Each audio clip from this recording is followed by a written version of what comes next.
Stay tuned to the end of this video. You'll find out a way that you can get one of my prints on a Bluetooth speaker, one of the donkeys that I paint. If you're interested, stay tuned to the end. Thank you. If you haven't subscribed, please subscribe. You got that okay? I got it. That's all right. I'm trying to carry my beer. It's pretty heavy. You got it? Okay, I'm in. All right. Get all that put away, and then I'll drive. That's funny. Want to help me? Winter is coming. Might just be the cold. Winter is coming. It's cold outside.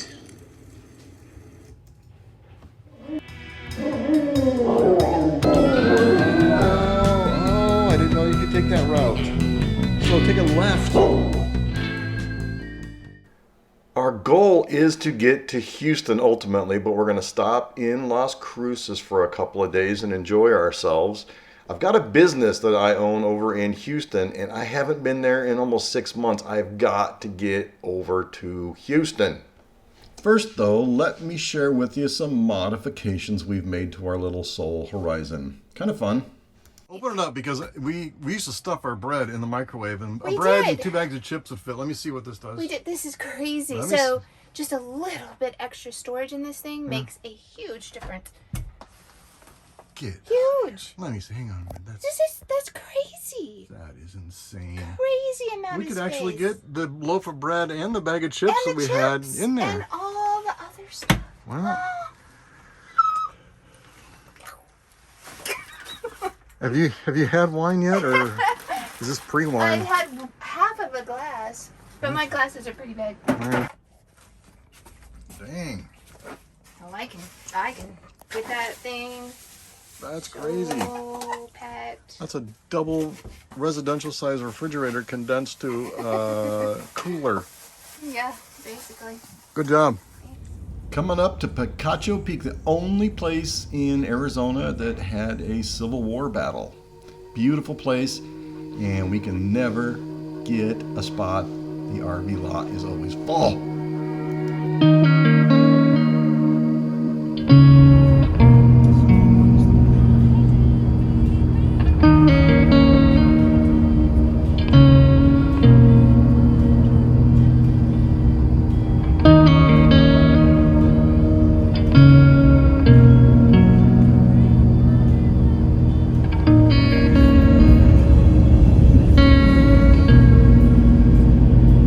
It's actually really, really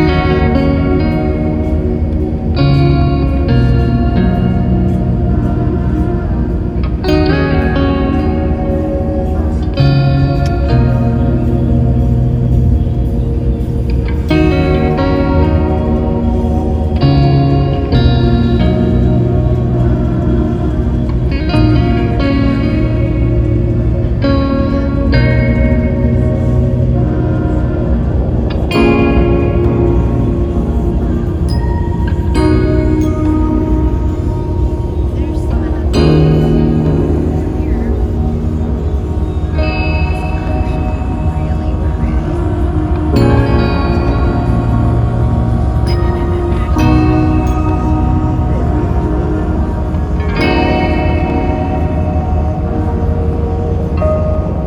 We never used to be fans of KOA just because it kind of looked like it was a tacky place, but I've got to say, the more places we've stayed at KOAs, they're really up in their game. They're nice facilities, very clean, always have a dog park, always have a washer and dryer. People that we've been to in these locations of KOAs across the country have been super nice. So I'm just going to give a thumbs up to KOA. Thanks.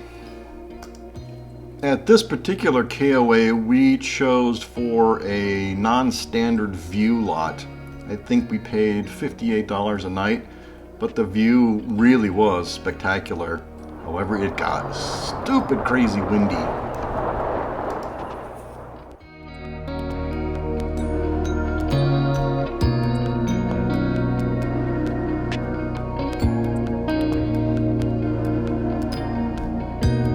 Alrighty, it's Sunday morning. We actually at 7:30 in the morning that my husband wanted to get going because It's almost lunchtime. got to see stuff. Lunchtime. We are headed to White Sands National Park, and we are going to check out Las Cruces and see stuff that we've never seen before. Neither one of us have ever been here, so it's kind of cool. We are staying in a really cool campground. It's a KOA. They're all cool. well, some of them are better than others. This one is really nice because it sits up on top of a hill, and so you can see the city down below it. And it has a dog park, a playground for the kids, tent parking, there's cabins. It's a really nice campground. I'll take more pictures of that campground so y'all can see it. But y'all. So it can be seen. That is not how we say it in almost Texas. Anyway, we are going to show much more of our outings today.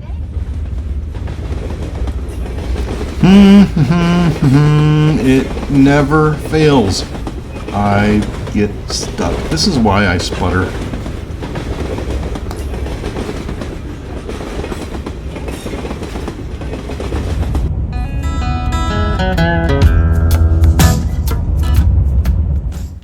So we visit a lot of places while we're out and about, and I think one of the really cool things is the history behind these places. Like, I've learned so much by just looking up historical facts about the places that we visited. Which you would never do anyway. Which I would never do. And the kind of fun thing is that I'm enjoying this beautiful scenery, but I'm also learning things about it that typically you wouldn't look up just to Right. know. So I really enjoy sharing some of the entrance. This is the very first place we came to. Yeah, so that is the first hiking area that you can go to in the White Sands.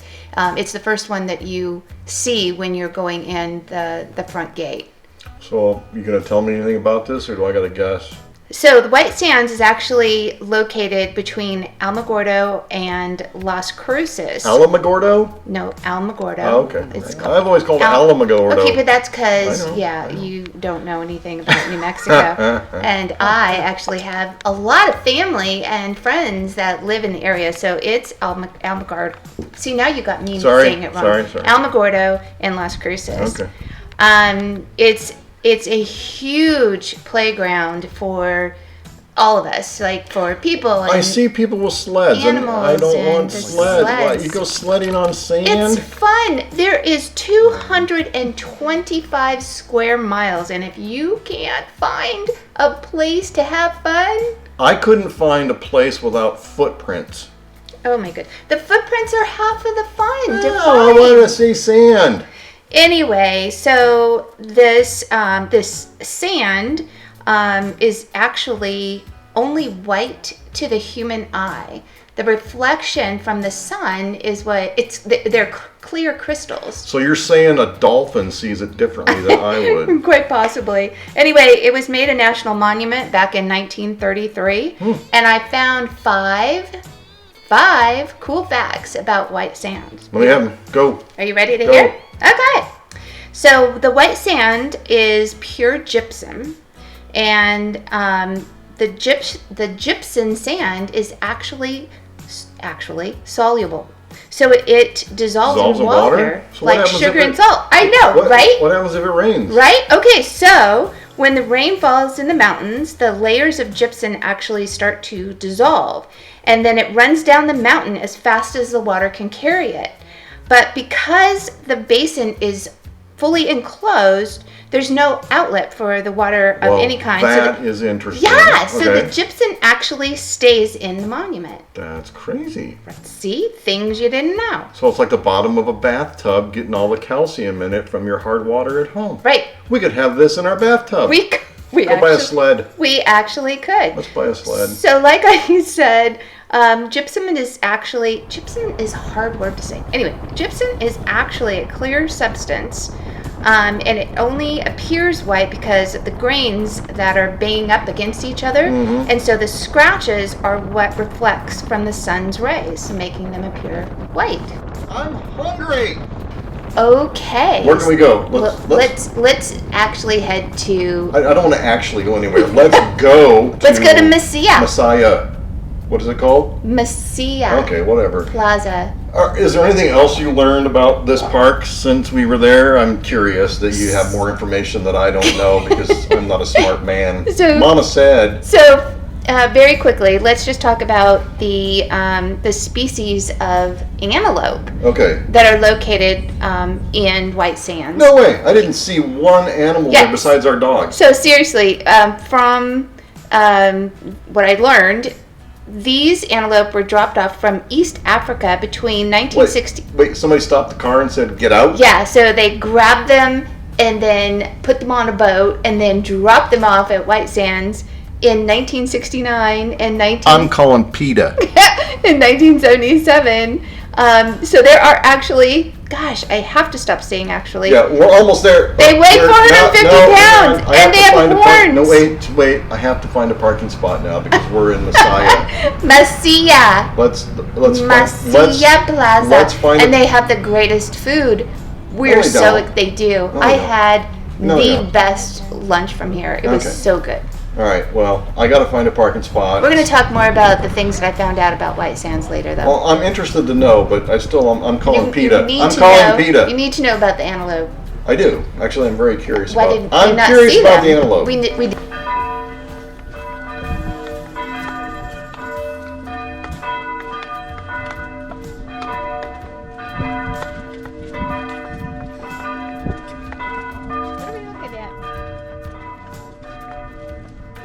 What are we looking at? What do we? We're just walking around.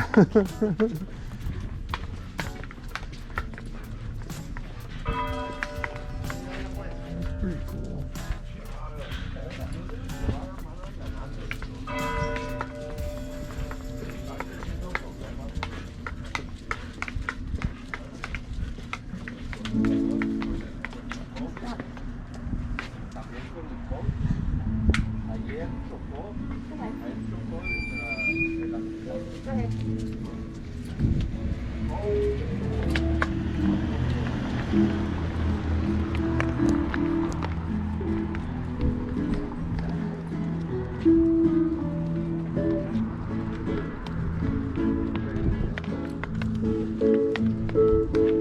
We should go this way probably, huh? Walk around the block and then search on Google for a restaurant to order from and pick up. I don't think many of the shops are open.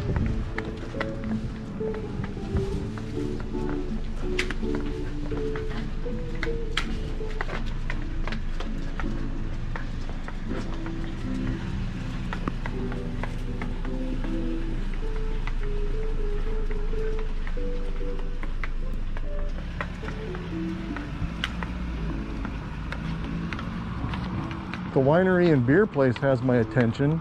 Down the road. Yeah. Art gallery, I wish. Wanna walk that way? Which way? This way? I have an idea. Let's go back to that place we saw on the way here.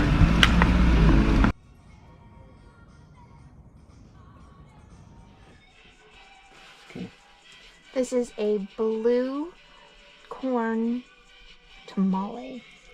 It's really amazing good. Like, holy crap. We got this from Pharmacia. What? La Pharmacia, yeah. How is it? Oh, it's really good. They got a spicy achiote turkey torta with smoked gouda, serrano chile, and cabbage slaw. Let's see what this is like. That looks good. I hope the chilies don't kill me. That little thing. That hurts. That'll hurt you. Be careful. Eh.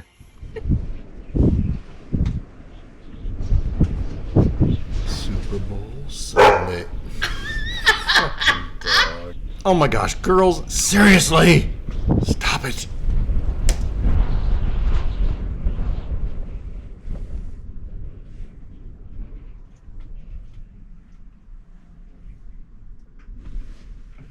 Being in my 50s, I am rooting for the old guy.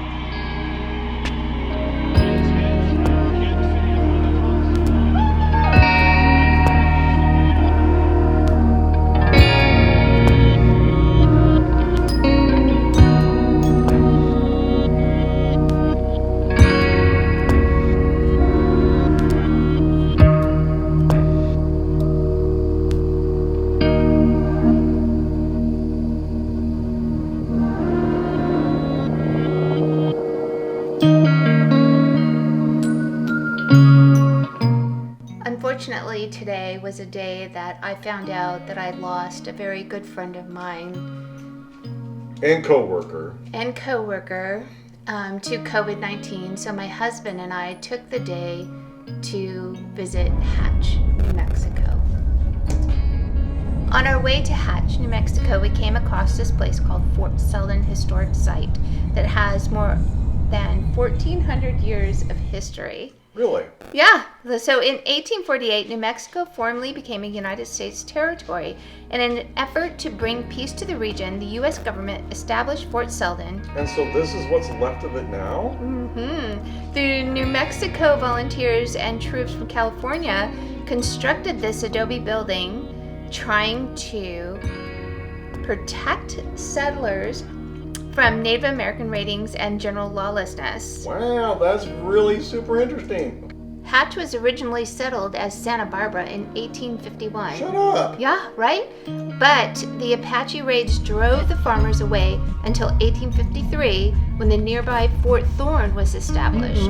Wait a minute, we didn't get to see Fort Thorne? We did not see Fort Thorne. Well, can you look on the map and see where Fort Thorne is? We're gonna have to find Fort Thorne. Oh my goodness. Honey, I'm hungry again. Oh my. I'm hungry.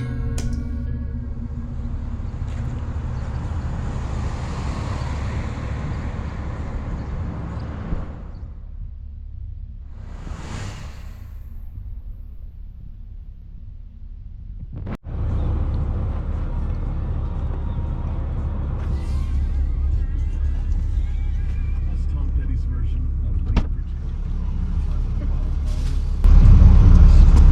How was that? That's good. Very, very clean inside. Is it? Very. Yeah. Very.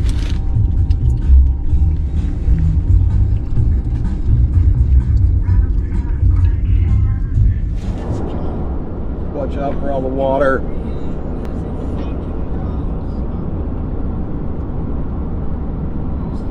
There's the water. I finally got my wife to drive. No trailer. Now, there's no trailer on here, but yay! New Mexico is known for green chilies for sure. Yes, it is. But pecans are the #1 crop of the state. An annual revenue of $140.7 million. Wow, I know. That's huge. The harvest is generally in the month of November, and they were brought here originally in the late 1800s. Initially, they were brought for shade, but they actually turned out to be a pretty good food supply at the same time, too. In 1913, they brought dozens of pecan varieties that were planted between cotton plants. Cotton, during that time, was a major staple for the entire United States. We all kind of know that from the Civil War era. Originally brought to the state in 1913, dozens of varieties of pecans were brought in. The Schley family, the Schley, Schley. the Schley, Western Schley. the Western Schley variety was found to be the most popular because of the fact that it was less impacted by heat and by drought. And originally planted between cotton, like I said, the Stamen family processed initial crops, and just a few years ago focused on just this family focused on, from cotton and everything else, they focused on just the nuts. They actually, They actually had 3,200 acres. Wow. Yeah. Well, they started focusing their crops on just the pecans, and now, believe it or not, China is the #1 importer of these pecans. I think it's just all nuts. So these are, if you see the clouds up in the sky, these are what's called lenticular cloud formations. And they form when there's really cold air at the upper altitudes, and in the troposphere and the atmosphere we're in, there's warm air.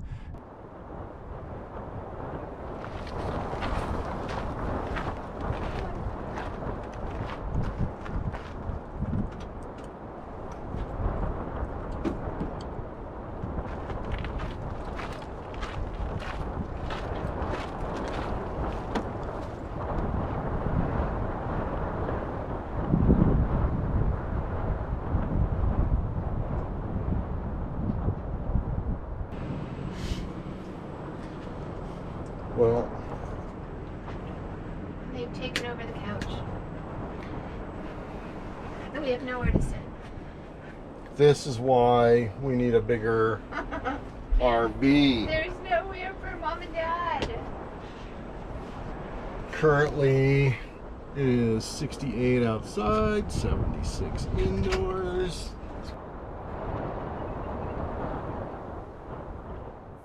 And now it's starting to get really cold outside. Dang it!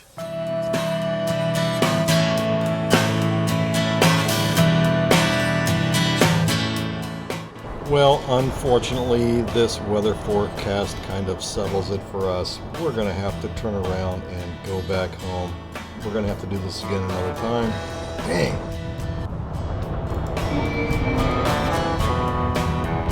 Winter is coming. Might just be the cold. Winter is coming. It's cold outside.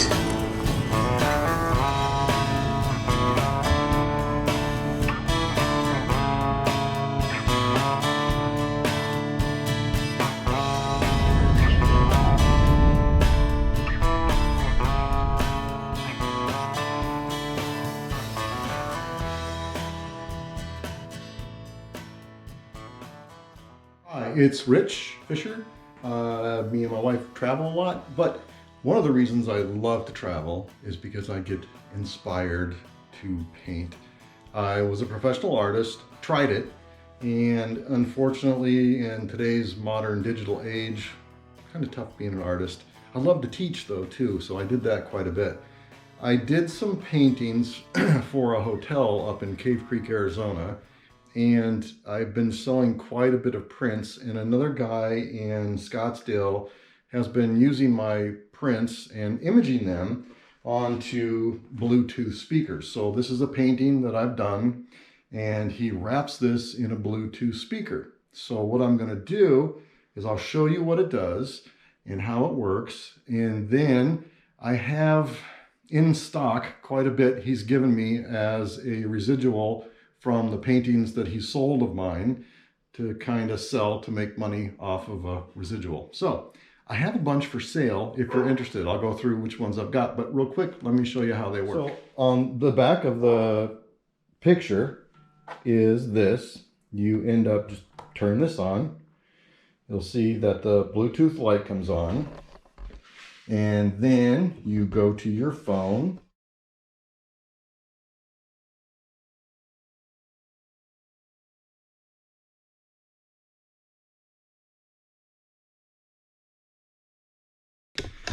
And then what happens then, you hang it on the wall, you've got no wires or nothing. You go to your phone, you pick the music you've got playing, and you have music coming out of a painting. You can actually, there are ones that come in a left and right channel too, so you actually have stereo.